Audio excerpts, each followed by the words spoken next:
बार में एक सीट पर चुनाव हुआ था।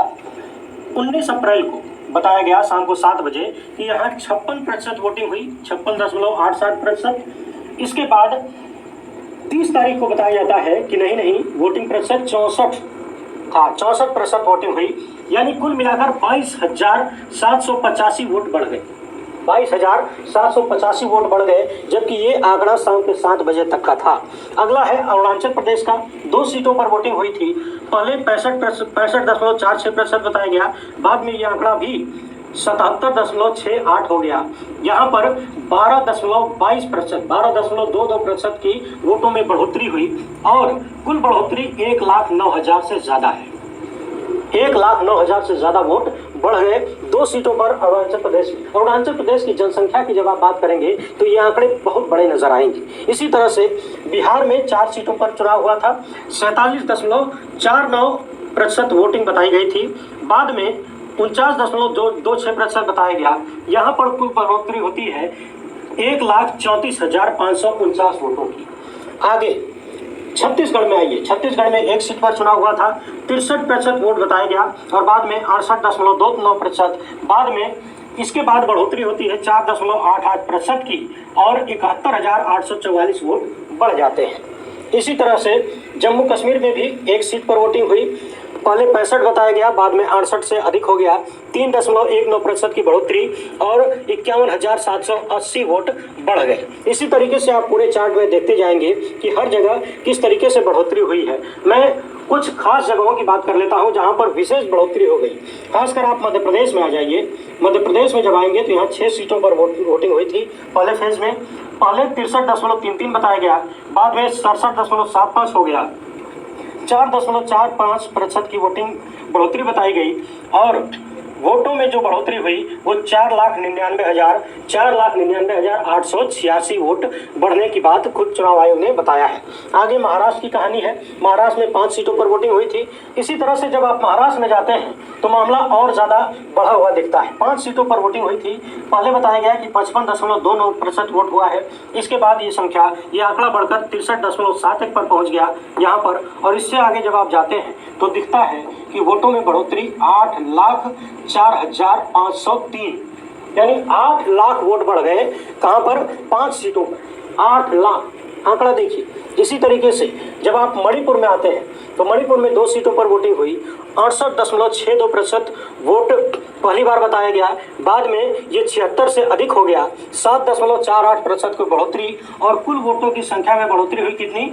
1,15,540। यानी मणिपुर जैसे छोटे से राज्य में भी 2 सीटों पर चुनाव होता है और 1,15,540 वोट बढ़े हुए बताए जाते हैं। सोचिए ये कितना बड़ा आंकड़ा है। महाराष्ट्र वाला तो चौंकाने वाला है। एक चीज और, यहाँ पर जो हमने बात की थी लक्षद्वीप की, लक्षद्वीप में 1 सीट पर वोटिंग हुई।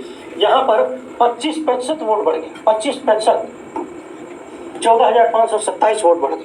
आगे मेघालय की कहानी है। यहाँ पर भी 2 सीटों पर वोटिंग हुई थी और यहाँ 1,41,000 वोट बढ़ गया।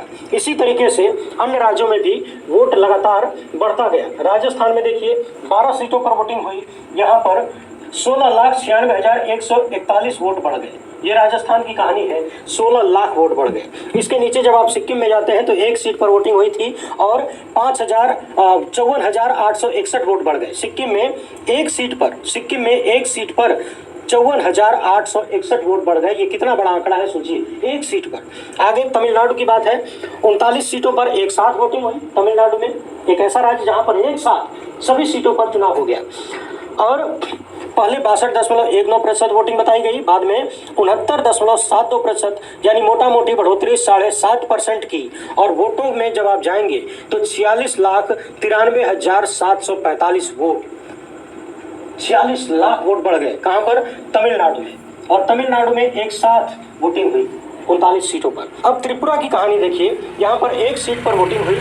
बढ़ोतरी लगभग 1.5% की बताई गई और 23,000 वोटों की बढ़ोतरी आंकी गई। बाद में उत्तर प्रदेश की बारी आती है। यहाँ 8 सीटों पर वोटिंग हुई और 3.5% वोट बढ़े हुए बताए गए। इसके साथ ही 5,04,054 वोट बढ़ गए। 5 लाख वोटों की बढ़ोतरी उत्तर प्रदेश में हुई।